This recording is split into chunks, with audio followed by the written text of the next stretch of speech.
केळवळ आपणाकूच उंच काडटा ताका देव काला उडयतलो आनी आपणाकूच कालती जाता तांकां देव उंच काडटलो। नियाळाक आदार जिवितांत आमी स्वतान वयर सरूंक जाय। ह्यो वळी आमचो समाज आमकां शिकयता। जिवितांत आमी वयर सरूंक गरज, पूण कशे भाशेन काय? आडकां नाडकां करून काय? आमच्या बोलाचेर पातयेवन काय?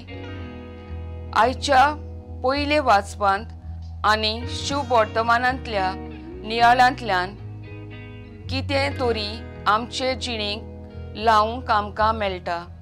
रूथ विधवा जावन लेगून आपले सासूमांय सांगाताक कालतीकायेन जियेता। ती आपल्या सासूमांयचो परामोस करता म्हूण वडवीक सोदिना।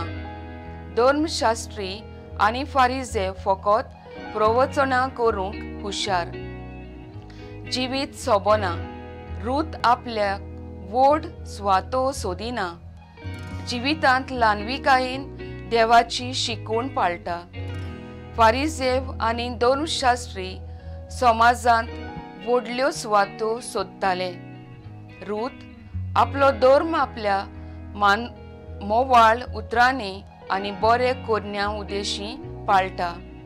फारिझेव आनी हेरांक धर्म म्हणल्यार एक भायली दाखोवपाक सारकी करणी।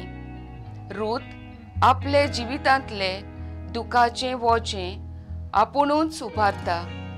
फारिझेव आदी सोंसून नजो तसली ओजीं बांदून हेरांच्या बुजाचेर घालतात। रूथ वावराची वस्तोरी। फारिझेव हांकां तोंडान व्हडपण सांगप आनी बोबके मारपाची संवय। रूथ तियागी जिविताक वेंग मारता, देवाचो आशिर्वाद अणभवता। धर्मशास्त्री आनी फारिझेव जेजूचेर सदांच आड उलोवन देवान तांय पयस आसतात। आमी रुथा भाशेन ल्हान कालती जावन देवाचो आशिर्वाद घेवन जियेवया।